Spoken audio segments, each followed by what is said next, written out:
नमस्कार, आप देख रहे हैं भारत 24, साथ में आपके शिखा ठाकुर। G20 का आगाज इस वक्त हो चुका है और G20 की अब 3 तस्वीरों के साथ इस बुलेटिन की करते हैं शुरुआत। पहली खबर है कि G20 समिट के दूसरे सेशन की शुरुआत इस वक्त हो रही है और दूसरी खबर है प्रधानमंत्री मोदी और ब्रिटेन के प्रधानमंत्री ऋषि सुनक जब मिले तो कुछ इस अंदाज में नजर आए। वही तीसरी खबर होगी G20 नेताओं का किस तरीके से फोटो सेशन इस वक्त चल रहा है। तो ये 3 प्रमुख तस्वीरें आज की सबसे बड़ी खबर। G20 सेशन की हो गई शुरुआत। तमाम देशों से राष्ट्राध्यक्ष देश की राजधानी दिल्ली पहुंचे हैं और ये 3 तस्वीरें इसकी साक्षी बनती हुई। प्रधानमंत्री मोदी और ऋषि सुनक की मुलाकात हुई है और देखिए किस तरीके से बिल्कुल देसी अंदाज में ऋषि सुनक नजर आए। तस्वीरें हम आपको दिखाएंगे। ब्रिटेन के पीएम के साथ द्विपक्षीय वार्ता भी प्रधानमंत्री मोदी की हुई। सेशन की शुरुआत ऋषि सुनक यानी ब्रिटेन के साथ द्विपक्षीय वार्ता को लेकर के हुई। प्रधानमंत्री मोदी और ऋषि सुनक की कुछ इस अंदाज में मीटिंग हुई है, मुलाकात हुई, द्विपक्षीय वार्ता हुई और ब्रिटेन के प्रधानमंत्री के साथ ये द्विपक्षीय वार्ता आज सुबह की गई है। लेकिन अब दूसरे सेशन की शुरुआत इस वक्त हो चुकी है। पहला सेशन वन अर्थ था, यानी एक तरीके से पूरे वर्ल्ड को समाहित करने की कोशिश और वो जो पूरी दुनिया है कैसे एक परिवार बने, वसुदैव कुटुंबकम, यानी पूरी दुनिया एक परिवार की तरह है और हर एक सदस्य का ख्याल रखना है। ये तस्वीरें यहां पर हम आपको दिखा रहे हैं। ऋषि सुनक जिनका इंतजार हर किसी को था क्योंकि भारतीय मूल के ये प्रधानमंत्री हैं ब्रिटेन के और ऋषि सुनक का इंतजार हर कोई कर रहा था और ये तस्वीरें आज सुबह की है जब प्रधानमंत्री मोदी और ऋषि सुनक की मुलाकात हुई। गेस्ट का एक बड़ा पैनल इस वक्त मेरे साथ मौजूद है। एक बार इंट्रोडक्शन करवाते हुए अवधेश कुमार, सीनियर जर्नलिस्ट, इस वक्त हमारे साथ स्टूडियो में मौजूद। इसके साथ ही major doctor Mohammad Ali Shah, defence expert, आप भी हमारे साथ स्टूडियो में मौजूद। Group captain DK Pandey, defence expert, हमारे साथ हैं और अब से कुछ ही देर बाद अनूप जलोटा साहब हमारे साथ जुड़ेंगे और संजय राणा भी हमारे साथ जुड़ने वाले हैं। सबसे पहले विनोद जी, इन तस्वीरों पर सीधे सीधे आते हुए, ऋषि सुनक भारतीय मूल के हैं, ये हर किसी को पता है और शायद यही वजह रही कि लोग इंतजार भी कर रहे थे और कहीं ना कहीं ये जो ताकत है ब्रिटेन के साथ साथ हमारे देश की भी बढ़ती जा रही है और बढ़ी है। आज द्विपक्षीय वार्ता भी हुई, लेकिन मैं सबसे पहले आप तीनों से एक एक सवाल और एक एक रिएक्शन चाहूंगी कि आज G20 का आयोजन जब भारत में किया गया है तो भारत के लिहाज से सबसे पहले आप क्या बदलता हुआ देख रहे हैं 2047 तक?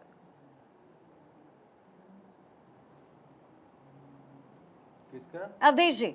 अच्छा, मेरे को देखिए 2047 तक भारत ने स्वयं को विश्व की महाशक्ति यानी प्रथम श्रेणी के देश बनाने का लक्ष्य रखा है। लेकिन वो महाशक्ति आज के जो वर्ल्ड ऑर्डर है, जैसे प्रधानमंत्री बोलते हैं कि कोरोना के बाद में विश्व व्यवस्था बदल रही है, तो वो उसके अनुरूप की महाशक्ति नहीं है।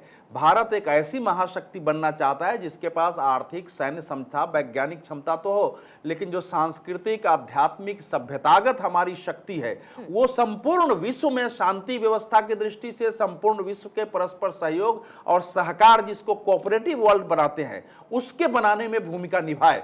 तो अभी इस समय जो G20 है उसको भारत ने जो पहला काम ये किया है कि वर्ल्ड सिस्टम में कैसे लोकतांत्रिकता आए, जिसको बहुपक्षवाद कहते हैं। प्रधानमंत्री ने बाली में के सम्मेलन में कहा था कि इस समय वर्ल्ड गवर्नेंस संकट में है, विश्वसनीयता को खतरा है और इससे हमको बाहर निकलना पड़ेगा। तो इसमें जैसे अफ्रीकन यूनियन को बुलाना, 125 ग्लोबल साउथ के लीडर्स का सम्मेलन करना, फिर अपनी दृष्टि से जो अलग अलग देश हैं हमारे, बांग्लादेश, ओमान, इन सबको यहाँ आमंत्रित करना और इसका विस्तार करना कि ये एक, अगर इसको संपूर्ण दुनिया के अर्थ संकट पर, सुरक्षा संकट पर, जलवायु परिवर्तन पर और इस समय जो कुछ तनाव है उससे बाहर निकालना है, तो ये विश्व भर का एक मंच बने।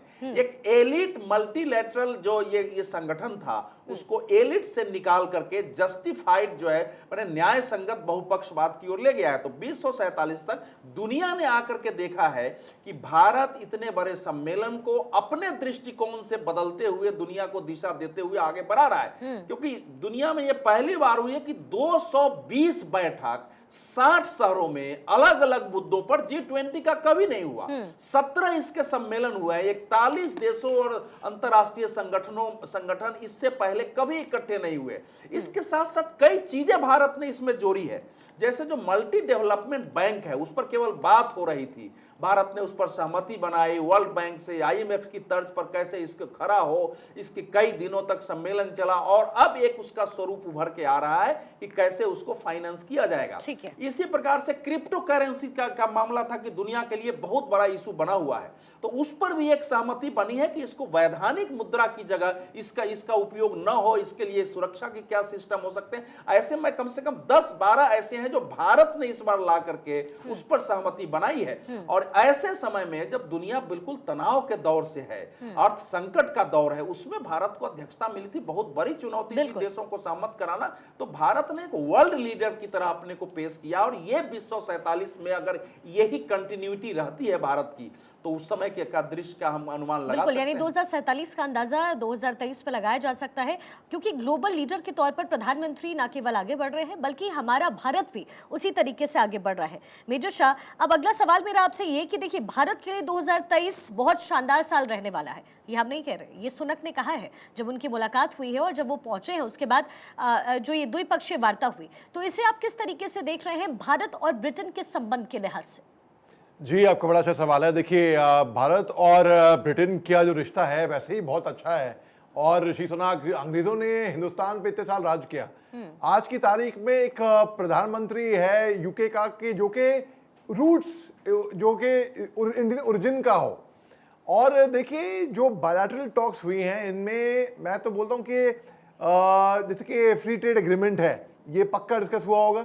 इसके अलावा जो बच्चे हैं हमारे यहाँ पे, स्टूडेंट्स हैं हिंदुस्तान के जो लंदन में हैं, यूके में हैं, जो कि मेरी खुद की भांजी हैं जो लंदन स्कूल ऑफ इकोनॉमिक्स में पढ़ती हैं अभी, तो इनका students visa, student welfare, expats का, बहुत से भारतवासी हैं जो यूके में बसे हुए हैं, वहाँ पे का नौकरी कर रहे हैं, उनका वेलफेयर, हमारे जितने भी इंडियन डायस्पोरा हैं उनके बारे में उनका वेलफेयर। तो हमारे प्रधानमंत्री साहब ने भी कहा था कि मैं अन्य देशों में जाता हूँ और जिस देश में जाता हूँ वहाँ के हेड ऑफ स्टेट मेरे से बोलते हैं कि आपके हिंदुस्तानी जहाँ पे भी हैं यहाँ पे बहुत अच्छा कर रहे हैं, हर जगह पे एक झंडा गाड़ हैं। आप देखिए तो इसमें जाहिर सी बात है। और जिस तरीके से ऋषि सुनक साहब जहाँ से उतरे थे, हमने देखा था उनके साथ में उनकी धर्मपत्नी साथ में उतरी थी, क्या ग्रेस था। आप देखिए, एक सभ्यता, एक हिंदुस्तानी और एक वेस्टर्न कल्चर का मिक्स ब्लेंड वहीं पे दिख गया कि भाई जिस तरीके से ये कपल उतरे और बिल्कुल जिस तरीके से इनका कंडक्ट रहा, आप गर्मजोशी से ये मिले प्रधानमंत्री से, पूरी दुनिया ने देखा। और बिल्कुल जैसे कि मेरे फेलो पैनलिस्ट ने बताया कि हिंदुस्तान ने जिस तरीके से अपने आप को वर्ल्ड लीडर, ग्लोबल लीडर की तरीके से पेश किया है, वो भी ठीक उसी टाइम जब उनका चंद्रयान 3 मिशन कामयाब हुआ है, जब उनका आदित्य L1 सोलर मिशन पे गया है, तब आप देखिए हिंदुस्तान हर जगह पे मैं बोलूँ झंडे गाड़ रहा है। और लॉन्ग लिव इंडिया, जय हिंद। बिल्कुल, देखिए ये ताज़ा तस्वीरें इस वक्त आप टेलीविजन स्क्रीन पर देख रहे हैं। ये प्रधानमंत्री मोदी की मुलाकात राष्ट्र अध्यक्षों के साथ एक एक करके हो रही है। जापान के पीएम फूमियो किशिदा को इस वक्त आप तस्वीरों में देख रहे हैं। ऋषि सुनक से उनकी मुलाकात आज सुबह हुई और आज के सेशन की शुरुआत से पहले ये मुलाकात होती है, द्विपक्षीय वार्ता होती है। कल देर शाम जो बाइडेन से प्रधानमंत्री मोदी की मुलाकात हुई है और ये लाइव तस्वीरें इस वक्त मिल रही है। और पीछे आप देख सकते हैं वसुदैव कुटुंबकम, यानी पूरा विश्व ही हमारा परिवार है और परिवार को एक साथ लेकर के चलते हुए प्रधानमंत्री मोदी की यह तस्वीर मिल रही है, जहां लोगों से मुलाकात करते हुए, राष्ट्र अध्यक्षों की अगुवाई करते हुए प्रधानमंत्री मोदी नजर आए। और लगभग जितने भी राष्ट्र अध्यक्ष हैं उनके साथ ये मीटिंग होने वाली है, द्विपक्षीय वार्ता होने वाली है।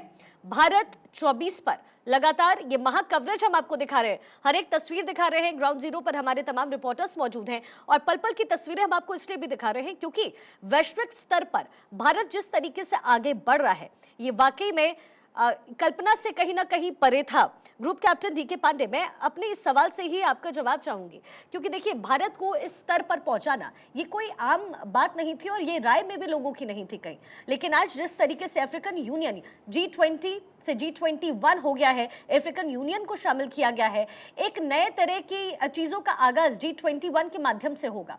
अफ्रीकन यूनियन में कुल 55 देश हैं। जाहिर तौर पर खुशी तो उनके अंदर होगी ही, लेकिन हर भारतीय को आज गर्व महसूस हो रहा होगा कि हमारे इस प्लेटफॉर्म से मौका इतना बड़ा उन्हें दिया गया है। निश्चित रूप से ये सभी के लिए गौरवान्वित होने के क्षण है और जो हम कहते आए हैं फिर हमने उसी को चरितार्थ किया है। वसुधैव कुटुंबकम, हमारा परिवार और बड़ा हो रहा है और देश इसमें जुड़ रहे हैं। अफ्रीका यूनियन 55 देशों का समूह जैसा बताया, उनकी जो उसमें से 6 ऐसे देश हैं जिनकी की जीडीपी जो 12 एक दर्जन जो फास्टेस्ट इकोनॉमी है उनमें से है। मजेदार चीज़ बताया कि G20 में एक ही अफ्रीकन देश था, वो था साउथ अफ्रीका। अब जो है 55 और जुड़ जाएंगे, तो 54 और जुड़ जाएंगे तो कुनबा बड़ा हो जाएगा। साथ ही ये जो ग्रुप है G20, जो कि अभी थोड़ा समय लगेगा G21 में, क्योंकि कुछ औपचारिकताएं बची हुई हैं, वो इसमें उन औपचारिकताओं को पूरा करने में लगभग 2 महीने लगेंगे। तब तक ब्राज़ील हमसे टेक ओवर कर लेगा और ब्राज़ील के कार्यकाल में ही वो G21 बन पाएगा। लेकिन ये ध्यान रहे कि जो अफ्रीका यूनियन के 15% पूरे ग्लोब के पॉपुलेशन की है, वो हमें जब जुड़ जाएगी 65 + 15, ये 80% लोग जो हैं जिनका प्रतिनिधित्व इस ग्रुप में होगा। तो हमें सबसे बड़ा ये महत्वपूर्ण अचीवमेंट हमारे लिए ये है कि एक प्लेटफॉर्म मिलेगा कि हम अपने ट्रेड और बाकी जो प्रॉब्लम्स हैं दूसरे देशों की, दिक्कत ये थी कि हम समावेशी विचारधारा के लोग हैं।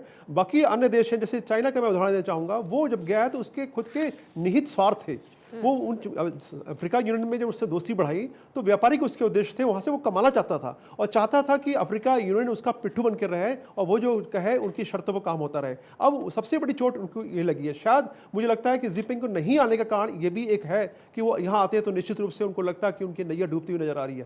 तो ये जब आ जाएंगे और उनको जब समान अधिकार मिलेगा, निश्चित रूप से वो भी गर्वान्वित महसूस करेंगे। और साथ ही उनको उनकी जो समस्याएं हैं, जैसे सबसे बड़ी समस्या उनकी हेल्थ इश्यूज़ की है, उसको उनको एड्रेस करने में कामयाबी मिलेगी। जो उनके बीच में सिविल वॉर्स होते रहते हैं, पॉलिटिकल जो अपीवल्स होते रहते हैं, क्योंकि उनके यहाँ अलोकतांत्रिक ग्रुप्स बहुत ज़्यादा बलवान हैं, वो आपस में लड़ते रहते हैं और जिससे कि उनके बीच में काफ़ी जनहानि होती है। तो कई सारे इश्यूज हैं जो कि जिनको कि उनका भी प्लेटफॉर्म मिलेगा। सबसे बड़ी चीज़ जो है वो भारत के लिए है कि हम अपने परिवार को और बड़ा कर सकेंगे और जो हमारे सांस्कृतिक संबंध है 1950 के दशक में, 60 के दशक में, 70 के दशक में हमने बहुत ज़्यादा अपनी अप्रोच जो है रीच बढ़ाई है अफ्रीकन यूनियन में। उसको जो है और आगे बढ़ाने में मदद मिलेगी। जो इंफ्रास्ट्रक्चरल डेवलपमेंट है उसको जो रिसोर्सेज क्रिएट करेंगे, तो जो वहाँ की आप जो खनिज है जिसकी वजह से बाकी देश पनप रहे थे, उससे उस क्षेत्र का विकास होगा। बिल्कुल विकास होगा और इसीलिए एक परिवार की तरह साथ चलना है, यही मूल मंत्र है प्रधानमंत्री मोदी का भी और पूरे भारत का भी। एक बेहद खास मेहमान इस वक्त हमारे साथ जुड़ रहे हैं, अनूप जलोटा, मशहूर भजन गायक, इस वक्त हमारे साथ जुड़े हुए हैं भारत 24 पर। अनूप जी, बहुत बहुत स्वागत है आपका। और देखिए आज विश्व के स्तर पर कैसे भारत को देखा जा रहा है, चूंकि आप इस वक्त हमारे साथ मौजूद हैं, तो मुझे लगता है कि आपके अंदाज में ही आज के इस पूरे शो की शुरुआत होनी चाहिए। हमने अपने देश में इतना बड़ा आयोजन कभी देखा नहीं। इतनी विशेष बात है कि आज इतने सारे लोग यहाँ इकट्ठा हुए हैं जो इस संसार को चलाते हैं, केवल अपने देश को ही नहीं। वो लोग संसार से कनेक्टेड रहते हैं और उसको चलाते हैं। वो सब आज दिल्ली में बैठे हैं, हमारे देश में बैठे हैं। मोदी जी ने बहुत विशेष काम किया है। इससे पता लगता है कि हम लोगों की क्या साख है, हमारी क्या कैपेबिलिटी है, हम लोगों का क्या स्थान है आज हर एक देश में, ये नजर आता है। मैं इसके लिए मोदी जी को और अपनी सरकार को बहुत बधाई देता हूँ और उन सबका स्वागत करता हूँ जो आज हमारे देश में पधारे हैं। मैं उनके स्वागत में अपना सबसे प्रिय भजन प्रस्तुत कर रहा हूँ। ऐसी लागी लगन मीरा हो गई मगन, वो तो गली गली हरि गुण गाने लगी, महलों में पली बन के जोगन चली, मीरा रानी दीवानी कहाने लगी। ऐसी लागी लगन कोई रोके नहीं, कोई टोके नहीं, मीरा गोविंद गोपाल गाने लगी। बैठी संतों के संग रंगी मोहन के रंग, मीरा प्रेमी प्रीतम को मनाने लगी। वो तो गली गली हरि गुण गाने लगी। ऐसी लागी लगन मीरा हो गई मगन, वो तो गली गली हरि गुण गाने लगी। ऐसी लागी लगन मीरा हो गई मगन। क्या बात है अनूप जी। और हमेशा की तरह मैं यही कहूंगी आपसे कि आपको सुनना अगर शुरू किया जाए तो ऐसा लगता है कि ये वक्त कभी बीते ना।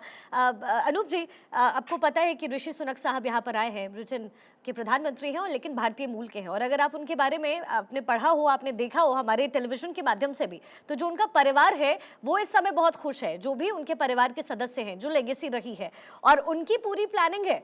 मैं इससे इधर इसलिए बात कर रही हूँ क्योंकि इन तमाम विषयों पर हम चर्चा तो कर ही रहे हैं, लेकिन उनकी पूरी प्लानिंग है कि बड़ा गीत वीत गाए जाएंगे, गाने गाए जाएंगे, जो पारिवारिक माहौल होता है उसमें हम समेटने की कोशिश करेंगे। और कहा भी यही जा रहा है क्योंकि दामाद हैं वो भारत के, और ऐसे में कहा यही जा रहा है कि जो माहौल होने वाला है पूरा पारिवारिक होने वाला है। मैं उनके बारे में और उनकी पत्नी के बारे में जानता हूं। वो भारतीय ही हैं। उन्होंने हमारे भारत को कितना सम्मान दिया है कि वहां के प्रधानमंत्री बने, जहां से न जाने कितने लोग छोड़ छोड़ के भाग रहे थे कि भाई हमसे ये काम नहीं होगा, और ये काम इन्होंने करके दिखाया। ये बहुत बड़ी बात है। और सच तो ये है कि ये कोई भारतीय ही कर सकता है ऐसा काम, कि किसी डूबती नैया को पार लगाना, ये तो भारतीय ही कर सकता है। और वो सोनिक जी कर रहे हैं। मुझे इसकी बहुत खुशी है। और हमें सबसे बड़ी खुशी ये है कि कितने संबंध हम लोग के, कितने देशों के जो टॉप के लीडर्स हैं उनसे क्या संबंध बन गए। मोदी जी ने तो जैसे पर्सनल रिलेशनशिप सबसे कर लिए, पर्सनल यारी जैसे हो जाती है, वो लगता है कि उन्होंने कायम कर ली है। इतना जो विदेशों में जा जाकर उन्होंने काम किया है जी। वो आज नजर आ रहा है। दिल्ली में सब आए हैं और इससे हमें पता है कि न जाने कितनी चीजें हमारे देश में शुरू होंगी जी। और हमारे देश का बहुत भला भी होगा आगे। ठीक है अनूप जी, बहुत बहुत शुक्रिया आपका हमारे साथ जुड़ने के लिए। और जो बेहद प्यारा भजन आपने गाया है वो वाकई भारत की पूरी एक तस्वीर को दिखाता है